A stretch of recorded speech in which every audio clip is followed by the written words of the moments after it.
你认识我多久了？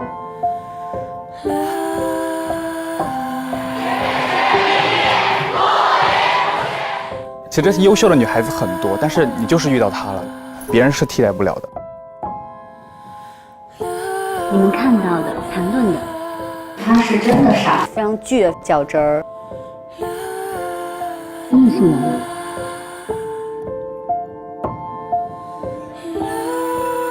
我对我自己的要求就是拍好戏。好的作品源自于较真儿的创作。我一直都觉得自己是最好的状态。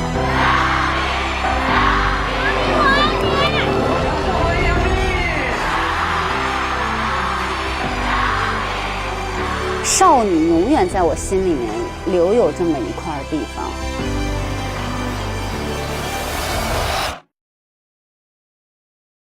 做自己。本节目由长安马自达CX-8独家冠名播出。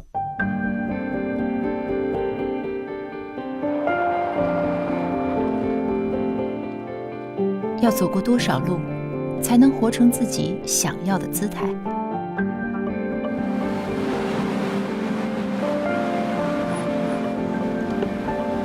会有多少次沮丧，才能以最美笑容面对现在？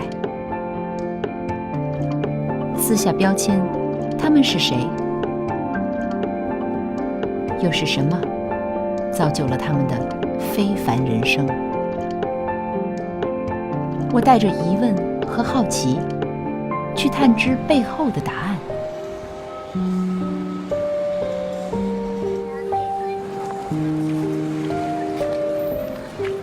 靠近一点，随之而见。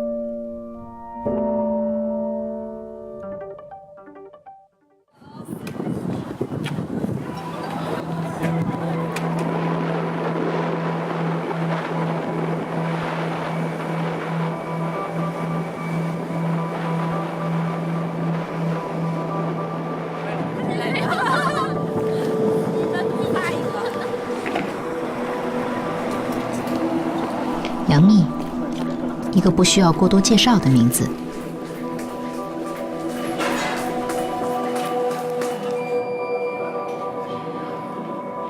姐，我要上台了，谢谢。辛苦了。他的名字是，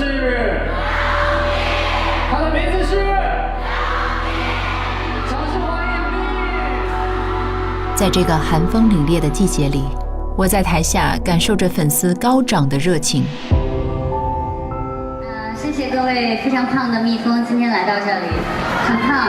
然后谢谢大家的不离不弃，谢谢。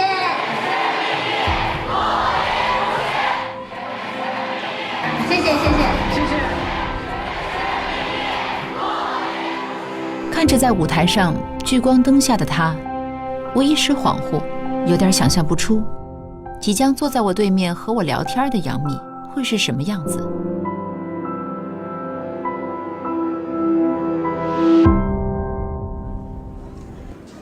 哎，康川，大唐胡芦儿，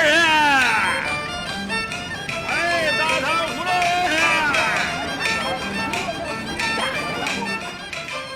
我小的时候在胡同里长大的，每天会跟着我妈去逛早市。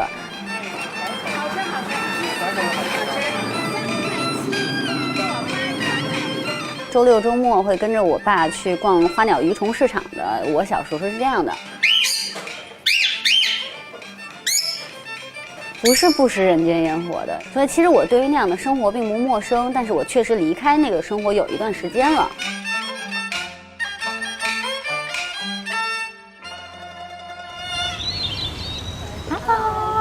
Hello， 还行吗？温度？可以啊，没有问题。我们其实好不容易才排到了这个时间，跟你坐下来聊会儿天。可能因为流量特别大，所以商业活动啊，包括剧啊也会很多，你的日程也会很满。你不是让我脑洞开到哪儿了？你脑洞开到哪儿了？那是流量特别大，我想那得下半天，你说流量这个词儿的时候，我就想说每个月流量都不够我打游戏的呢。标签。但流量还是带来了挺多的好处啊，有极好的资源，当然也有坏处了，比如说会有很刺耳的一些话语。这两个极端你都同时拥有。流量这个词当然也是从别的地方看到了，这个不是很中肯的一个评价，但是在这整个过程当中，我们会看到，好，有些人流量是一阵一阵的，有些人的作品是延续不断的，但是你似乎是真的是流量也不断，作品也不断。不知道，不关我的事啊，他说的啊。有些人回答我刚才那个问题的时候，因为我有问嘛，我会问你的粉丝，他们就会说完全不一样的一些答案。从颜粉开始，然后变成性格，始于颜粉，终于性格，是吗？其实不是说性格好就一定会喜欢，就是我觉得他属于那种集性格，然后外貌，就是这些东西于一身的一个人。所以这种人其实还是很难寻到的吧。我觉得就跟谈恋爱一样了，其实优秀的女孩子很多，但是你就是遇到她了那种，就是你会看到她可能又被别人骂了，你会心痛。OK， 然后看到他得奖或者说得什么东西，你又会为他骄傲，就是这种东西，我觉得别人是替代不了的。很多事情，我觉得像我们男孩子不一定能做到，但我觉得一个女孩子都，她能那么坚强，而且有时候让人有点心疼的感觉。然后我觉得她都能做到，为什么我不能做到呢？自己也就慢慢的一步一步变好吧，就还挺感谢她的这种。就是我本来是一个对待事情没什么追求的人，就摸底的时候考500多分嘛，每天晚上学完习。就偷偷在微博私信里跟他说2句，离我高考还有54天了，今天也很想见到你，然后这样最后考了656分，这么高？还好了，谦虚。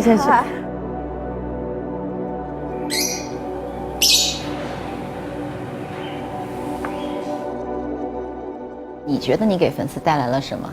传递一些正能量，这个是非常重要的。我相信每个人都会遇到一些不好的事情，然后会遇到一些负面的情绪。比如说我会让大家都能肉眼可见的说我被黑，或者是被攻击，或者是被恶意的攻击。但是我觉得说这些东西不会成为你生活的重要的部分，你不是为这些言论而活着的。你要知道自己在做什么。如果别人批评你的东西是对的，要记得改正。低头认错和改正错误不丢人。比如说，大家经常会说杨幂是不是有点驼背啊，或者是怎么样，所以我会经常的，对，我现在就是会有意识无意识的挺直我自己的腰板。北京人懒嘛，经常会这样嘛，所以我都这个年纪了，我还在改正错误，然后你们还那么年轻，你们还是有很多进步的空间的。如果你成了那个助推剂也不错嘛。追星只是聊天吃瓜子的时候的谈资，不足以成为你生活中非常重要的部分。追星要谨慎和理智，对，还是希望大家可以把更多的精力花在自己喜欢的人和事情上，花在家里人身上，或者是多花一些精力在你热爱的事情上面。对，你的粉丝们就经常会觉得你是一个很完美的偶像，就是不要人设吧。我希望你们还是看到我的时候是角色里，是戏里面的角色。我现在这样是我自己觉得舒服和喜欢的方式，可能也是跟我年纪有关吧。反正我现在在这个年纪呢，我愿意接纳我身边所有的人，不管他们是有人设也好，他们的人设是什么样子也好，大家有缘分走到一起，如果愿意说话，愿意跟我成为朋友，然后愿意来接近你，跟你袒露一些心声的话，我是非常开心的。不管你是谁，我愿意尝试和接纳所有的可能性。觉得这个是存在即有它的道理所以每个人都有自己舒服的方式嘛。你的粉丝经常会评价你说是努力，然后率真，这个比较像是一个最典型的对于偶像的评价。我自己个人没有一个界定，我觉得但凡别人给你有标签的时候，你要在那个人设里面。我的人设都不太好，所以我就是随心，每个阶段的状态是什么样就是什么样。别人怎么觉得你，那也不一定准确，但是别人爱怎么觉得就怎么觉得吧。对，好多人都是有各种各样的人设，经营各种各样的人设。我还是真的贴不出来你的人设的标签，你其实没有人设标签，大美女。哎，这个标签挺好的。蜜爸爸曾经说过，如果那样的暴力发生在你16岁的时候，可能你扛不住。他又不是我，他怎么知道？你觉得你16岁能扛得住吗？我也不知道啊，我早过去了，过去这么多年了。但是我不是今天还是这么那个阳光积极的在跟大家说这些嘛，所以我觉得都不是事儿。还挺不容易的，在这么嘈杂的一个环境当中。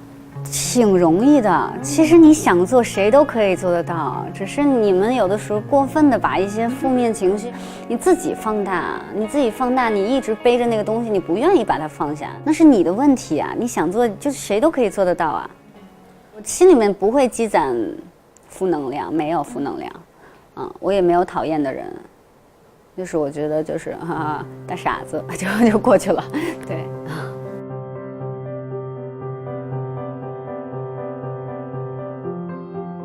这样听起来像是特别被磨过棱角的你。棱角还在，还在。这种钻石心是铸造的吗？还是天然的？一定是经过打磨的。谁生下来的时候也不知道这辈子要经历这么多事儿啊。这个打磨的过程痛苦吗？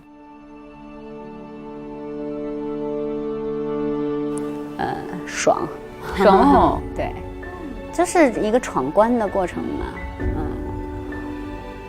我不知道，因为我好多时候就是越来越发现自己的男性思维。我父亲也好，或者说是跟组里面的男演员聊天也好，我会特别的男性思维。包括看《如懿传》的时候，我还就是刚拍完这部戏，我一直在跟霍建华说，我真的理解皇上，不是，就是两个人的相处过程啊，或者骨子里面就是很多东西其实是比较男性思维的，对。换一种性格，如果不是现在这种很强悍的、彪悍的男性化的性格，今天的你会不一样吗？就经历了这么多的话，那也换不了了呀，没有其他的可能性啊。我坐在这儿，所以我就是这样啊。你也不愿意去假设，你会回看吗？回看是一个特别极其没有意义且浪费时间的事情。以前发生的事情，昨天发生的事情，再好再坏也跟我没关系，那是昨天的事情了。总结的道理都懂，你能不能做是能不能做的事儿，这是两回事儿。对，谁在小的时候愿意听家长跟你讲的那些道理呢？也听不进去，觉得我是不一样的后来想想，爸妈说的都对，但是你不会听啊，所以总结跟过日子是两回事儿。经过了这么多之后，你现在在看每一个阶段，你都能够评价自己那个时候的杨幂是快乐的，这个时候的杨幂也是快乐的。我一直都挺快乐的，我一直都是开心快乐的。听起来你人生完全没有困惑呢。我并不觉得有困惑是一个问题，没有困惑是个问题啊。我接受自己所有的想法，也接受自己所有的经历和遭遇，但是我并不觉得那个是糟糕的事情。然后我觉得自己有困惑的时候也没有什么问题，就是有困惑就有喽，谁没有困惑呢？但是有困惑也没什么，就是这样。我并不觉得我人生就是对于我来说有什么问题，而且我也非常享受现在这样的状态。就所以有困惑存在了，就让它在那儿就好了。那是你这个阶段的困惑。就比如说，我会觉得说我小的时候，考试没有及格，当时对于我来说是一个极大的困惑。回家，哇塞，怎么跟我妈说呀？还得让他们签字儿，要不假装模仿一个我爸我妈的签字儿吧？就是这种，那个是我当时的困惑。你现在还会觉得它是困惑吗？不是啊，你会觉得那个是一个好可爱的事情。对。既然一个没有困惑的人，你愿意去回答别人的困惑吗？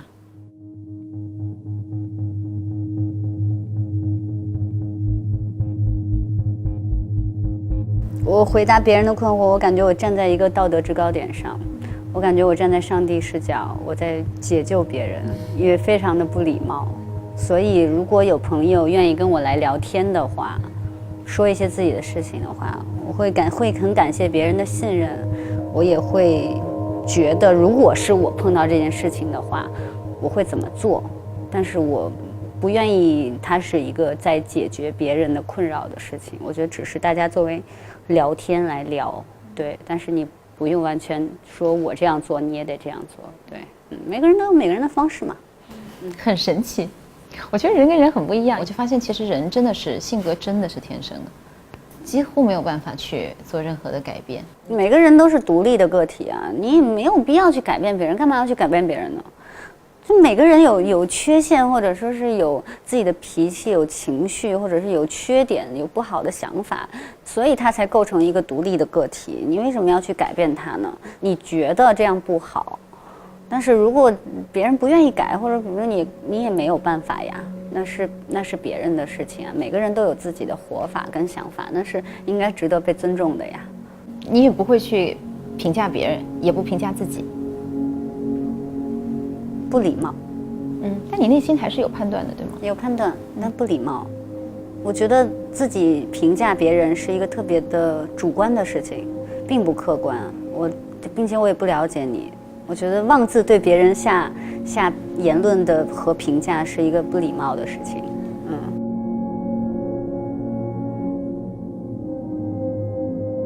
不妥协，不困惑，所带来的是持续的收视热度，登顶的人气巅峰。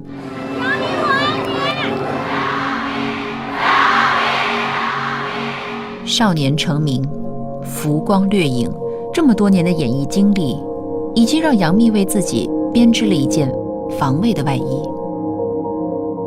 但我看到的是，被人赞扬过，被人诋毁过之后，杨幂骨子里依然保有着对生活、对事业最原始的冲动与热爱。你其实生活当中也是个很通透、很直率的人，唯独对演戏这个事情特别执着。专业必须得较劲儿啊。你是讲么啊啥？哎，你也是气应该，还赖着不走，人家18岁都走了。心律不齐，多次做过手术。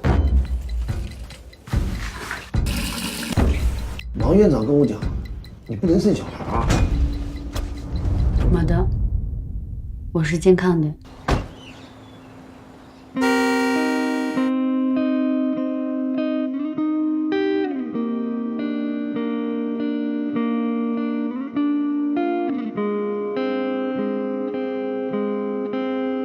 姜萌他是真的傻，他的智力确实是跟正常人不一样。我觉得首先我们不评价别人惨还是不惨，然后其次呢，就算你是父母，你其实也没有权利去决定你的孩子是死是活，他应该去做什么。没有人有权利操控别人的人生。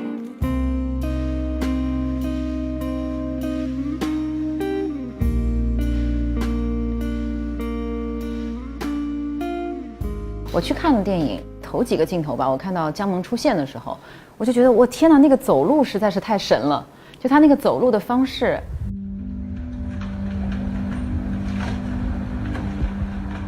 他是又倔强的，又是不是那种出身很高贵的。然后刘杰导演说，他就逼你学那个走路方式，学了好久。是这样的，就是我印象中这个走路其实是有很多前期很多东西在摸这个人他的一些肢体形态也好，然后他的一些反应也好，因为我们这部戏是没有剧本的，对。然后但没有剧本呢是一个双刃剑。因为你不知道每天做这个事儿是对还是不对，它应该是反应是什么样子的反应，没有一个标准。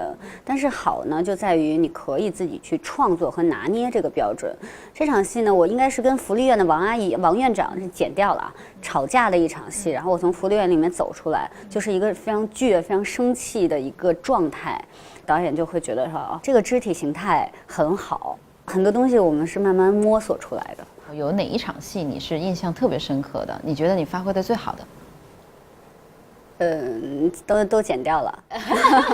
是吗？对，好几次导演我演完了以后，然后导演泪流满面的跑过来跟我说：“你把我演哭了，打到我了。”的这几场戏都剪掉了。他是想更克制的表达这个主题吧？对，这种克制你喜欢吗？导演的风格，我们没尝试过嘛，我觉得OK 啊，这个到底是一种折磨还是历练呢？但是我觉得很神奇的是，演员不带一个目的性的在做一件事儿的时候，或者说是你在很懵的状态下做一件事儿的时候，你的状态是极其自然的。所以我觉得他这样的方式，虽然可能对于整个剧组来说都是一种磨练，但是我觉得可能会出来的东西是你在别的影视剧作品里面呈现不了的。对。但对于角色来讲，你体会得更深了吗？我觉得对于我来说，这个电影的意义大于电影本身。你确实是通过这2年拍摄的一些影视作品，然后了解到一些你以前没有了解过的世界的角落。我觉得这对于我来说是一个对这个世界更了解、更深一步的渠道。拍证人的时候，我开始了解盲人群体。你不知道盲人的生活是什么样的，他们的心理是什么样的。那这次拍宝贝儿呢，你了解了说弃婴是一个什么样的群体，然后医院的那些人跟他们的交流啊，你会发现到有一些世界的角落确实是你之前不知道的、无知的，所以我觉得这些东西的电影的意义大于电影本身。对。上次拍证人的时候，你去了盲人体液馆，这一次其实是真的叫深入到最最基层的普通人的生活里面去。我小的时候就是在这样的环境下长大的，但只是我不了解的部分呢，其实是就是关于弃婴的这一个群体，确实是给我自己非常大的感触。而且因为这个电影是根据导演的一个朋友的亲身的一个故事，他所创作的，那有些东西，你长大了才知道，不是非黑即白的，是没有答案的。你也去探访了好多弃儿是吗？去医院跟医生还有福利院跟他们了解了很多关于这方面的故事。他们的那种生活状态是什么样的？你能够体会到吗？就这些弃婴，包括长大了之后，你会问医生，就是你每天经历这么多的生离死别，你还是会难过吗？你会麻木吗？或者说是一个什么样的心态呢？我们那个戏里面有一个场所叫做临终关怀医院。对，其实所谓的临终关怀医院呢，就是一些相当于放弃治疗的一些群体。我们那个时候的意识是，基本上进了临终关怀医院的孩子可能就会没有了。然后我们有一场戏，就是一个小女孩4、5岁了，小女孩好像是唐氏综合症，吃着糖啊玩啊的那样子。然后福利院的那个阿姨特别自豪地说：“我们是从临终关怀医院出来的。”就是那一瞬间，我现在提起来，我就觉得还是眼眶要发红的那种感觉，就是你没有权利去决定一个生命它是活着还是应该死去，就是你觉得你可能家里人都放弃他了，然后他自己活下来了，然后长大了，就是这种触动，我觉得大于我拍这个电影本身。对，我告诉你，我就是你觉得应该死掉的小孩，我就是这样的小孩。我不要听你的事情，我治好了，你不要管我的事情好不好？我活下来了。你这是混蛋！你这是往我的伤口上撒盐！这小孩是可以治好的。我要治好的。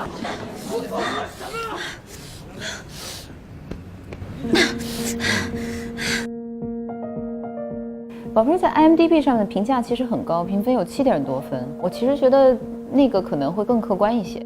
有人喜欢，有人不喜欢，这是很正常的事情。宝贝这几天上映的时候，迅姐有给我发了一个微信，说你还好吗？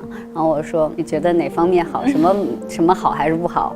然后她又没跟我说。我说哎呀，我说我知道，我不是做给别人看的，我说就自己这个过程里面知道在干什么就好了。然后而且我觉得这次好好干了一个活儿。然后迅姐就说下次拍一个更牛的作品，证明给自己看。你其实会有证明给自己看的这个劲儿吗？在这里面？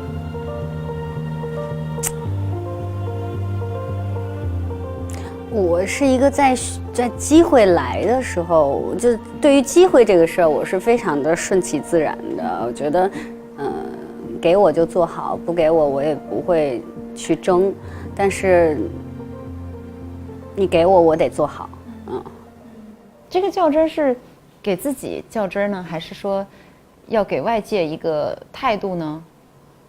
我觉得是源于我小的时候碰到的一些非常好的演员前辈，给我留下了非常好的基础和榜样，是极其的钻牛角尖的那种较真儿。对，所以我可能从小开始，我觉得就是你干这个事儿就得这样。你以前电影学院的老师张老师说，我辉哥，对你辉哥，我辉哥。张辉老师说，杨幂是，如果她能做100%，她绝对不做90%。然后还算他了解我，因为我跟我们老师关系都很好。对对对，演戏这么多年还能这样要求自己，这个动力到底在哪儿？我一直很困惑。有时候妥协会别扭，也试过妥协吧，但妥协完了以后你会别扭，就绕不过去，过不去这个。不行，还是得再来一次。对对对，刚才行吗？真的行吗？不行，再来一次吧，就类似于这种。从4岁到现在拍了这么多年的电影、电视剧，尝试新的角色或者重复以前的角色，这种刺激感和新鲜感还在吗？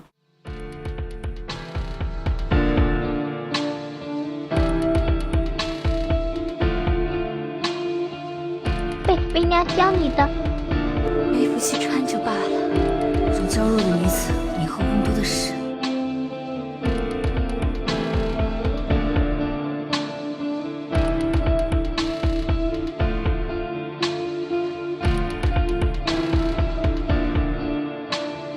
干嘛呢？你连我都不认识。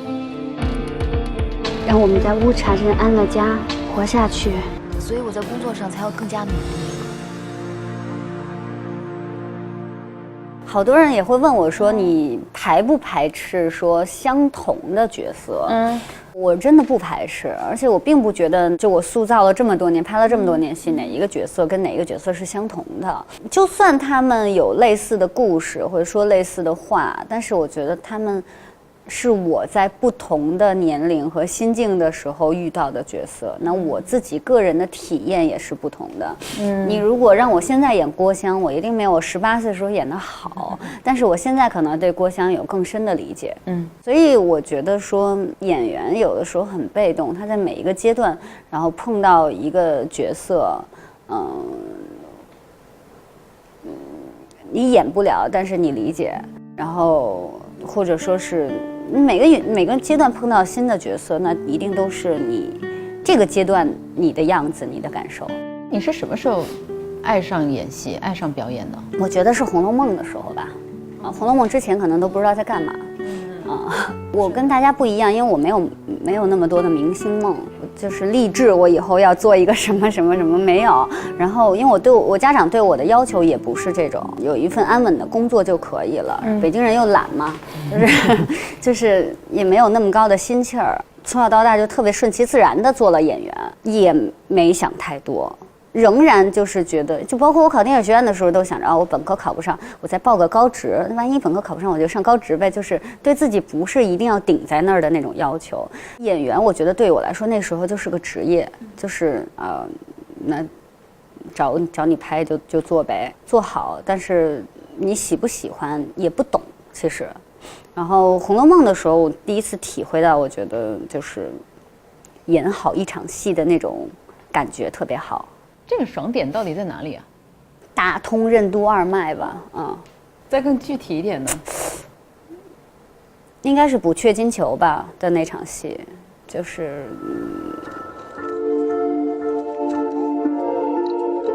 没福气穿就罢了，这会子又着急。这虽不下，但若补上，也不会很咸。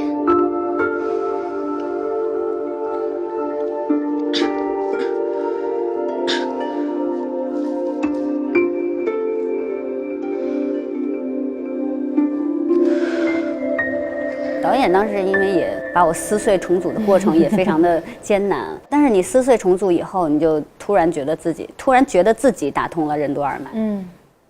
这种演一场戏非常全身心投入，然后整个顶在里面，然后又的那种感觉特别的好。这种感觉是你一直在演戏当中最享受的过程吗？作为演员都会有这种嗨点吧，我觉得，但是因为有的时候演员的嗨点很奇怪，他不是在自己的拍戏的时候，他是在看别人的戏的时候，的那种代入感。我相信很多演员身上都会这样，就是在看戏的时候就自己就那个戏瘾上来的时候，然后就演一段那种。因为看《如懿传》的时候，我正在跟华哥拍戏。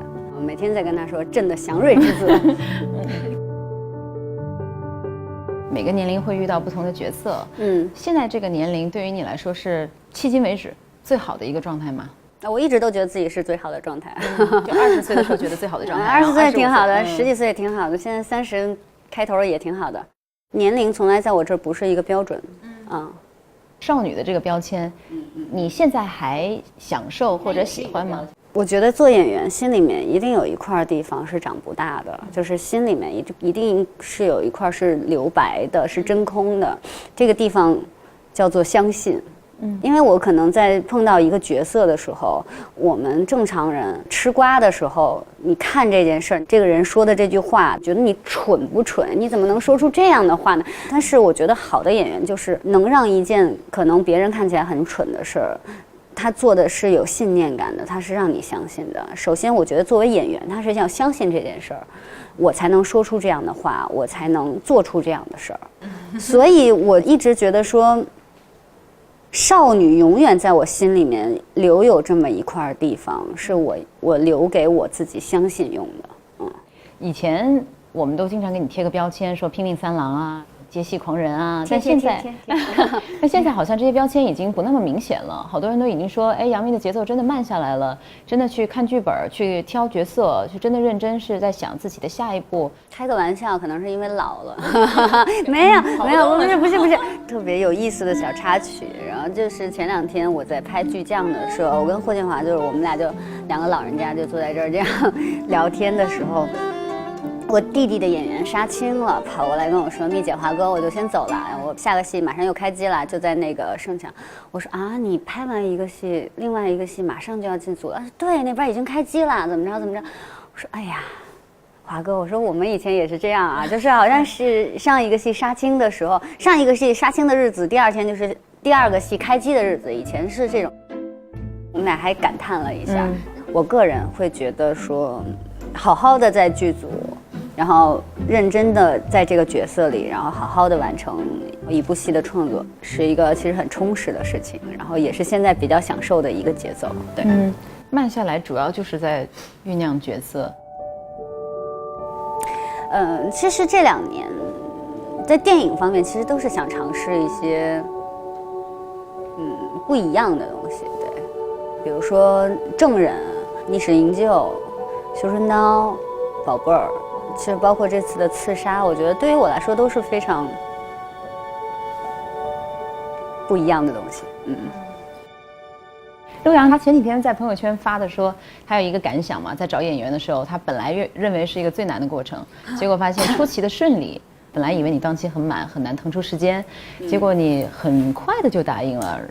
然后你还说你自己跟公司协调档期，我说没问题，应该没事，可以的，相信我。陆阳说这个片子是个现实主义题材，双雪涛的刺杀小说家，感觉好像你是个反派角色呢。一般你问演员你想演什么角色，好多演员都会说想演变态、演杀手，然后演一个什么样的人。但是我觉得对于演员来说，任何一次新的机会，那一定都是一个崭新的开始。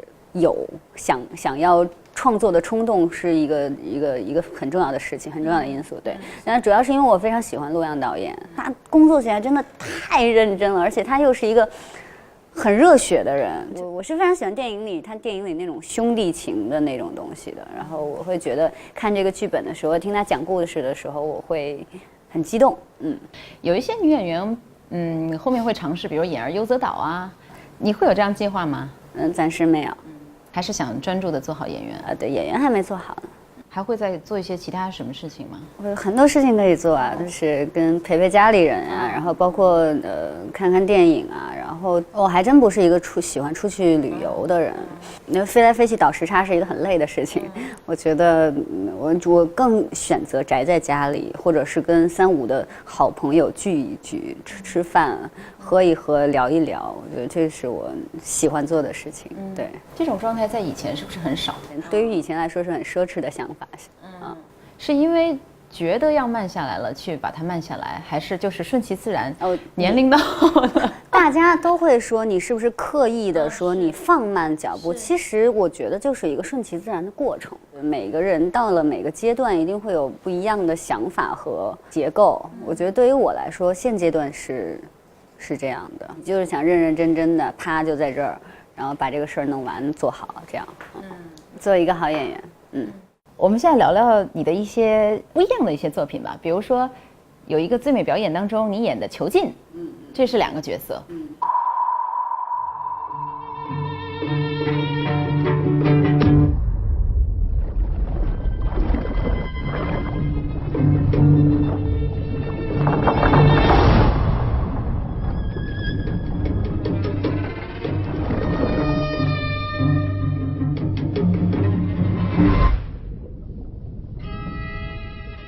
你让我现在回过头来看这个作品的话，你可以把它理解成为我们经常会跟自己过不去和较真儿，然后会给我们自己设定无数个包袱、地雷、人设和假想敌。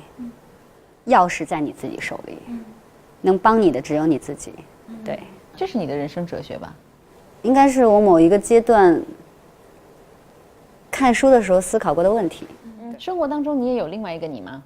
每个人生活中都有另外的好几个自己，不可能在家看着电视跟朋友聊着天，你也这么正襟危坐，对吧？然后面带精致的妆容，对吧？然后说话要缜密。每个人都是非常立体的，都是多面性的，对。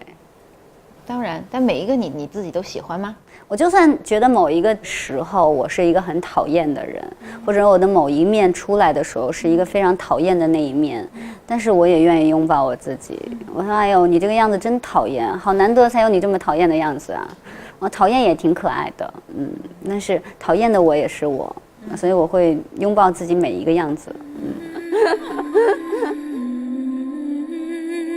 在交流的这2个小时里，杨幂这个名字在我心里被打破又重塑。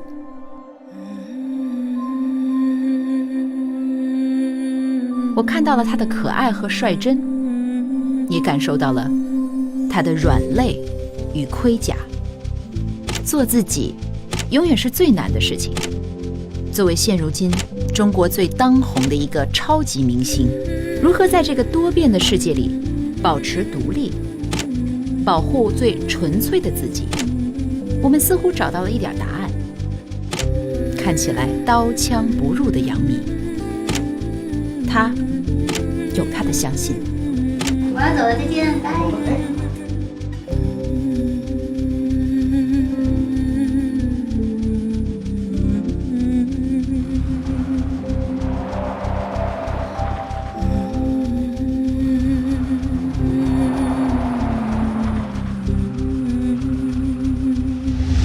本节目由长安马自达CX-8独家冠名播出。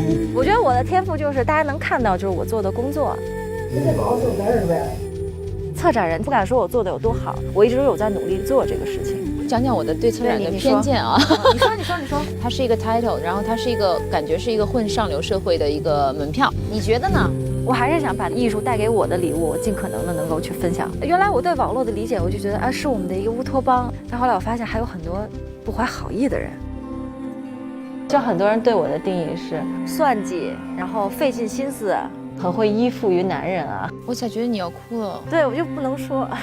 你觉得如果你不结婚的话，这些东西一样会有吗？你应该问林汉。感谢媒体合作伙伴光芒 APP、新浪微博、新浪娱乐、新视度、爱豆、模范生的大力支持。登录微博搜索不止于他，关注节目，参与节目互动吧。